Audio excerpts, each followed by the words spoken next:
Have you thought about how you're going to bring project-based learning to your school? Like, is it going to be a top-down initiative? Will it be grassroots? Are you going to train your whole staff or a leadership team? They're big questions, and it's not like you only get one chance at this, but you do want to get it right, don't you? Well, we've been through this with hundreds of schools, and we have a conference coming up in June where you and your team come to Indianapolis and you create a 3-year plan for implementing PBL. So it's not just you as the leader, it's you and a leadership team come. So it's not just you, it becomes grassroots. Your whole team goes through it, and we take you through our proven implementation process. So we facilitate the conversation that you're having with your team. The outcomes are always positive. You're going to love it. Sign up at the link in the show notes to get your team on our schedule. Right now, we're only planning on taking 5 teams through this experience, so make sure you jump in before those slots fill up. Are your teachers fighting apathy in their classrooms? Are your teachers burned out leaving your school? Are you, as the leader, losing your passion for the work? Or are you fired up about what you see ahead? Do you see change coming and you want to be a part of it?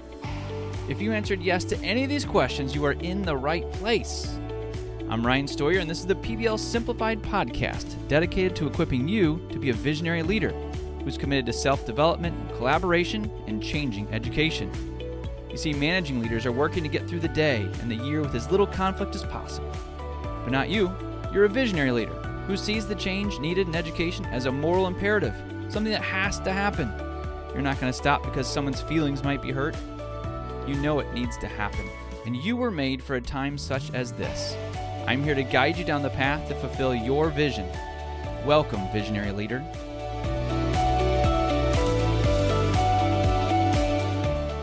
I'm fired up that you are here with us today. We've got a great leadership episode for you. We've got a lot of great things coming to help you equip yourself as the leader and your team, whether it's the conference or these design days or upcoming PD. But today on the podcast, we've got a need to know around authentic PBL units. How do we come up with these ideas? The Leadership Leap is designed for me to go through a leadership book in Cliff Note form to see if you want to purchase the whole book or what can you glean from it that I've taken out. Today, the book is Be Unstoppable by Alden M, one of my all-time favorites. And then the episode topic today is Define the Dissonance.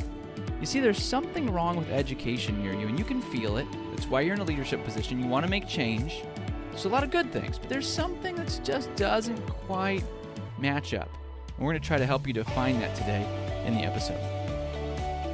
Athletic Greens is the green drink that I drink every single day to keep my energy levels up so that I can lead and perform. It's got 75 high-quality vitamins, minerals, and whole food source nutrients. It's comprehensive nutrition in one simple scoop. You can build a healthy habit in 1 minute per day. A green drink is part of my morning routine, and it has been for years and will always be moving forward. It's well worth investing in your health because your energy levels determine your leadership and your success. Check out a link to Athletic Greens in the show notes to get a bonus travel pack and a vitamin D supplement. Our need to know for today is, how do we find authentic PBL unit ideas? It's a great question. We get it often. Do you refine an old unit that you have and tweak it? Do you come up with a brand new idea? And generally what shakes out with our teachers that we put through, a jumpstart training, or really probably the advanced is where we really modify some things, is we know there's some things that we can tweak. We know we've got some really good units that we've done before, and we tweak them to make them more authentic, to bring in community partners, to make sure we're solving a real-world problem. And that's a quick way to jump in, and it's a good on-ramp. But we also hear that when you create your PBL unit from scratch, that those are really the ones that become your favorites. Because now you're starting to become an expert, you're starting to know why you're doing what you're doing, and you tweak every part of it. So those are the exciting parts. So the first thing you want to do is look at standards, because again, it has to be standards-based. And then when you look at your standards, you say, who does this in the real world? Who cares? Or who can we help? And any one of those 3 questions will really get you in the right spot. I really like this last question that's come up, who can we help? So you look at the standards of, let's say, technical writing, and you say, who can we help with our technical writing skills?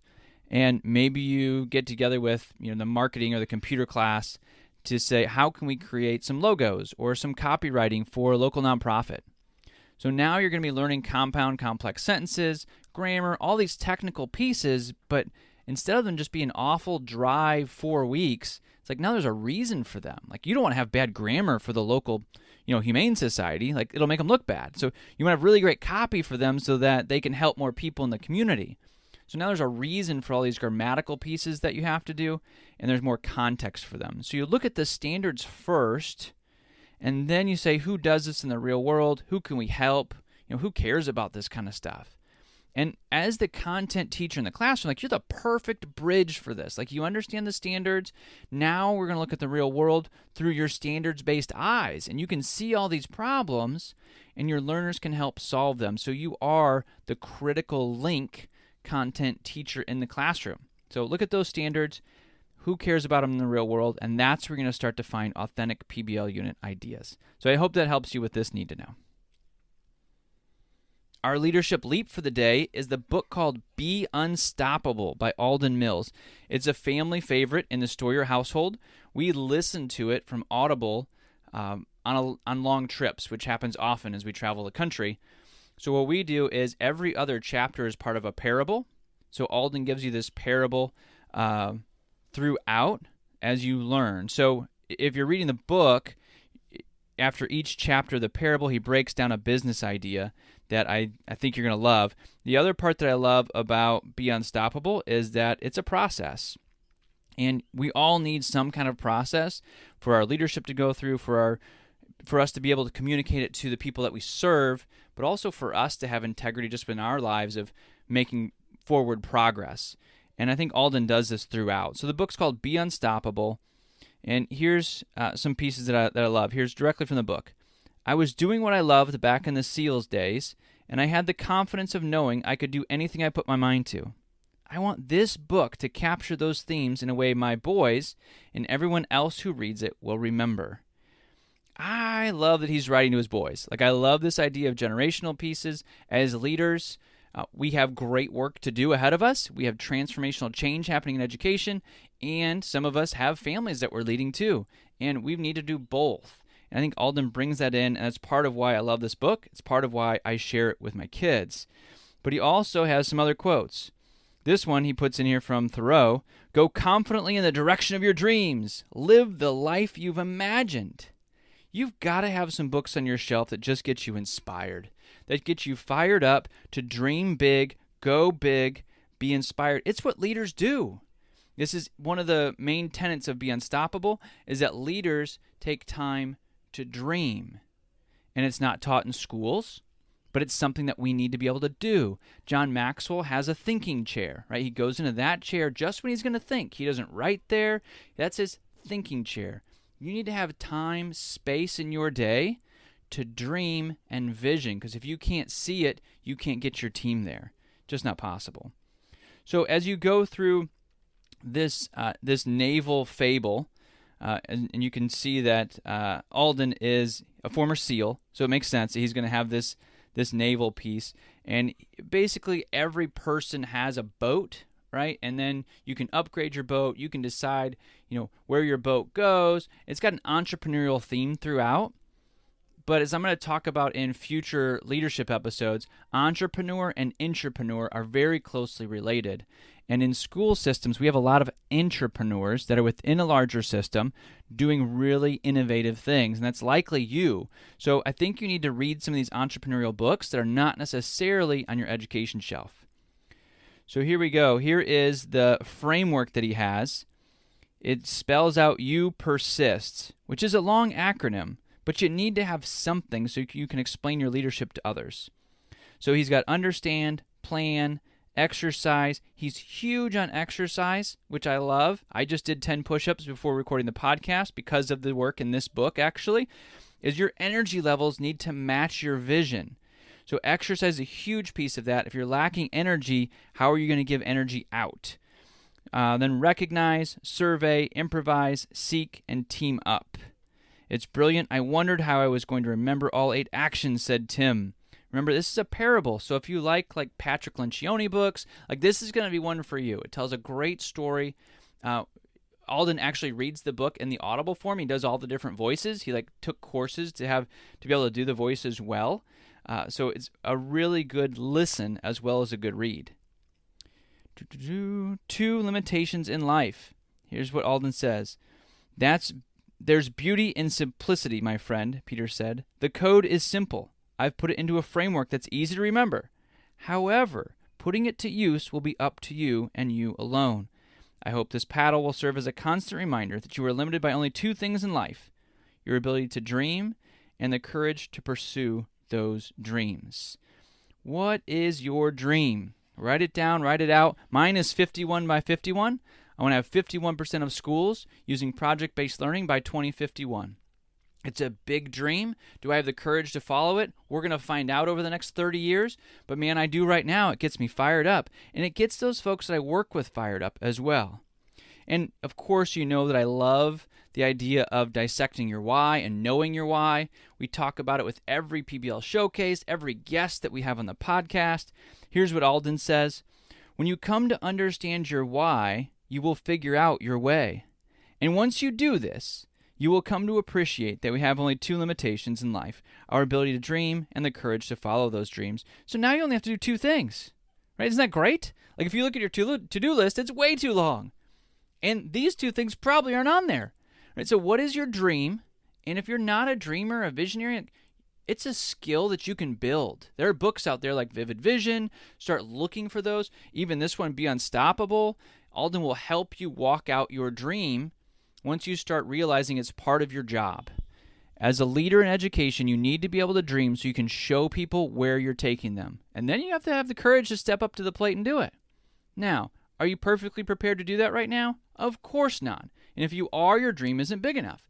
So the ability to dream, the courage to chase it. You've got to figure out how you're going to capture that dream. All right, let's see. What else do we have in here? How to plan in 3D. I like this framework. I think I'm actually going to adopt it for our work together, because you have to pick a framework. So his 3D definition is you do 3 things when you're planning. 1, you have to define it. What's your goal? Be specific. Like we've all heard of SMARTer goals, but define the goal and then divide it. Break it up into smaller milestone goals. How are you going to get there? How will you know when you get these smaller goals that you know you're on the right track? And then do it daily. That's those habits. Remember, we talked about the very beginning of the year is you want to set your goals. According to James Clear, that's your rudder, tells you where to go, but it's your habits that are the oars. So you have to look at your daily habits. Are they building up to your larger goals? And a lot of times, if you're not doing it intentionally, they are not aligned. Right? Someone else will hijack your goal. They'll hijack your daily habits, and you're not going to be going the direction that you want to go, even though you've got the courage, even though you want to. So you've got to do these things intentionally. And no, you probably haven't been taught how to do them. Hopefully that's what we're going to do together. I'm going to point you in the right direction of these books and help you through the podcast, get you convinced that you've got to set specific goals and your habits need to stair-step right into those every single day. Let's see what he says here. When I get stuck, I take a break. I pop a 30-minute exercise pill. Exercise clears my mind and helps me get unstuck. Now, this exercise pill idea is awesome. It's hilarious because it got me. Like, I didn't see it coming. He says, what if I told you there was a pill that makes you smarter, helps you lose weight, and build muscle? Fights depression, improves your ability to work longer and harder, and prevents numerous life-threatening conditions, including heart disease and diabetes. Would you pay for this pill? $10, $50, $100? And I was like, man, that'd be great. And then he goes on to take this metaphor farther. He says, well, after you take the pill, you got to wait 30 minutes. Would you still take it? Well, yeah, of course. It's going to give me all those results. Well, then he kind of blindsided me and says, well, guess what? It's exercise. You need to exercise 30 minutes a day. And that exercise pill, in quotes, is what's going to give you these results. He's big on the energy piece. And the more I dive into leadership and productivity and mental toughness, I'm 100% in. If your energy isn't there, your work's not going to be there, and your relationships won't be there because you don't have the energy to put into those other things that you want to do. Let me give you the last portions here. Leadership. No matter what your goal, always remember that nothing great was ever achieved without a team, period. So you've got to have a team that you're bringing together. Book studies like this through Unstoppable, things you can listen to, that's how you start to build the culture for your team. But you're going to do it through leadership, not through your own ability. And then we're going to do that humbly. It's our ability to connect to our most authentic dreams and our courage to go after them. So you need to develop a framework. You need to dream big. You need to have the courage to go and do it.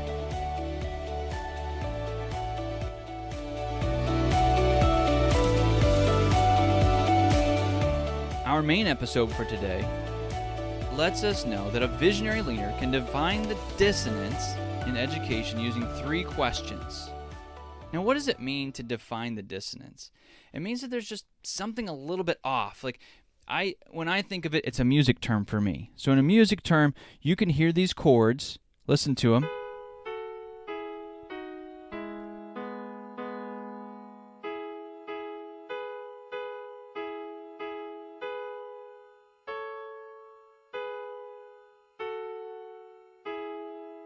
And then you're going to hear a different set of chords.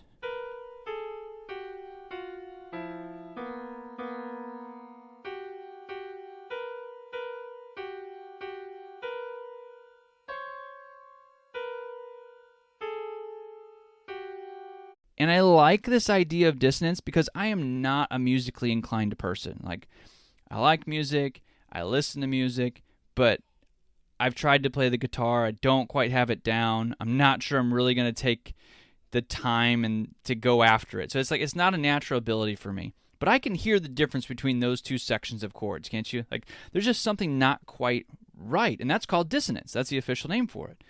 So I feel like that's what it is with education. Like, we know there's just something that's a little bit off. There are a lot of things that are really great. We've been doing a lot of great things the last 50 years, even the last 10 years. There are amazing things happening at your school. I have no doubt. I see it every time I go in. But there's a dissonance, something you can feel. That's the first question. Can you feel it? And I think you just can, naturally, because you're a leader and you're looking to improve things. Well, you wouldn't improve on something if it was perfect. Right? And it doesn't mean that good work isn't happening. You always have to kind of come back to that, or that's the asterisk in the room. But I think we know that as leaders, right? We still need to acknowledge the good things that are happening. But now, how do we start to define the dissonance, that feeling of there's just something that could be better? And I think you have to write it down. You can't let it stay ambiguous because you can't fix things that are ambiguous. But once you name it, now you can start to work on it.